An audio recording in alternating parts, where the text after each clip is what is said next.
somehow, Jay, this thing, it keeps on popping in every country in the world, and I don't know what is going on. But anyway, let's take a listen to this. Arnold's from Florida. Thank you, Chairman. This is my third term on the Oversight Committee.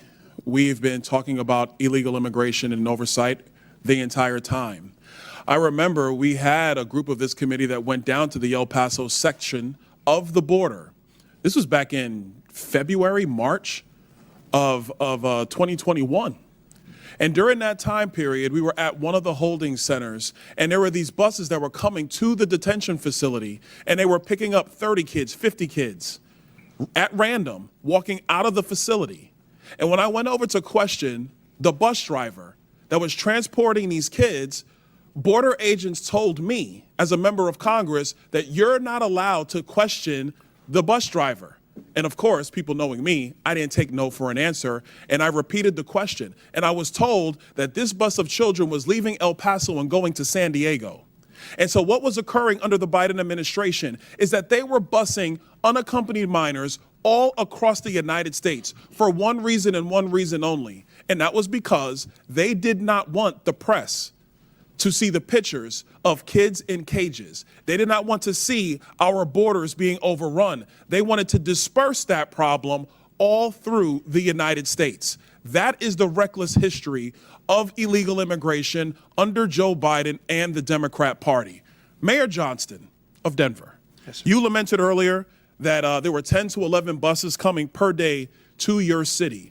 Did you ever talk to Joe Biden about why this was happening to your community?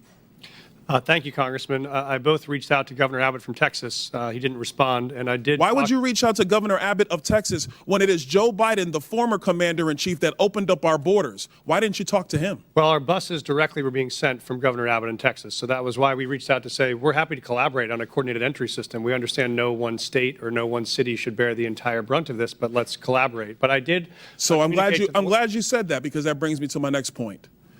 Governor Abbott and Governor DeSantis, when they started moving illegal aliens out of their states who were bearing the brunt of what Joe Biden and Kamala Harris were doing, and they've sent them to Denver, they sent them to Chicago, they sent them to New York, they sent them to Martha's Vineyard. The reason why they did that is because you four could hide behind the realities of illegal immigration on border towns all through our country and on cities and states who did not want to see illegal immigration, but did not have the political representation to go to the White House. And only when it showed up on your doorstep did you get upset. Mayor Johnston, coming back to you, how much did your city spend on illegal immigration? Do you have a round number?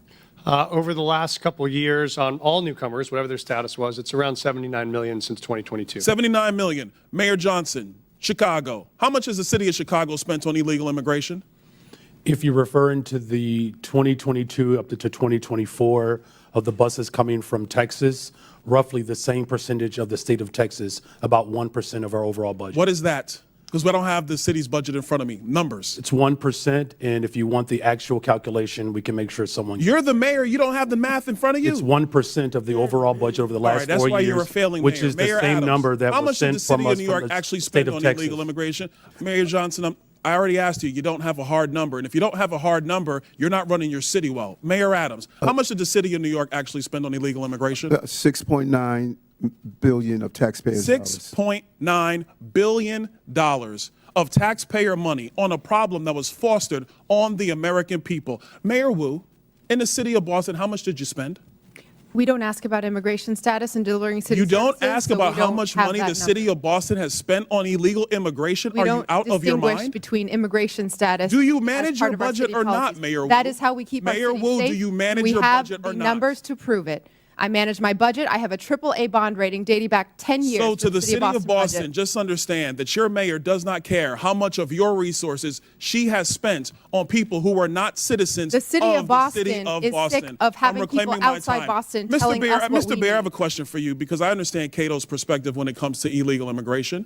I understand that the Cato Institute for a long time has had a standard of actually having open immigration into the United States. Generally speaking, I don't want to get into specifics. We support legal immigration. We want immigration to be legal. So let me ask you this question, because one of the great libertarians of the modern era, Milton Friedman famously said, you can either have open borders or a welfare state, but you have to choose.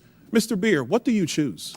Milton Friedman said he wanted to allow illegal immigration to continue. I disagree with Milton Friedman's position on that. We should have legal immigration and build a wall around the welfare state, not around the country. That's in the best interest of taxpayers. And I would argue that under the current system where you have sanctuary cities popping up, it is not possible to build that wall. So America can. has to Absolutely you choose. can. Mr. Beer, you're Now, I can see these whole other things, okay?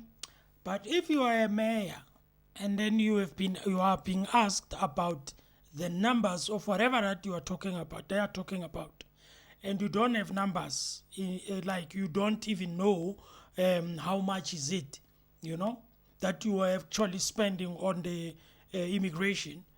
It's like a person who is like a real estate agent, and then you call them and then you are like, what is the price of the apartment? I don't know. How many rooms are in the apartment? I don't know. That's what it means. It means you don't know your stories. It means you don't know what you are talking about. It means that you're not taking your job very seriously. Unless, and I say unless, they told you not to pay attention to anything. Or intentionally you are just ignoring because you don't want to be accounting to things that you even don't agree yourself. Because sometimes I think these leaders, they do things that they even don't agree on. That's why they don't take these things very serious, because they don't even agree on them. And I know you'll say to me, but why are they taking the positions? It's for their family. They want a salary, they want something that will come, even if they know that they are not interested in this thing, or let me say, they are not even agreeing with whatever policy that their party is actually pushing when it comes to immigration. They just do it because they want to have money and all of that. And it's so puzzling that this thing is all over the world, guys. This thing is all over the world, especially countries that are described as ran by democratic parties. Those parties that are so democratic, who just allow everything and anything. That's what you find actually, these type of people. But anyway, thank you for watching. Please like the video, subscribe to the channel. See you next time. Have a good day. We're done. We're out.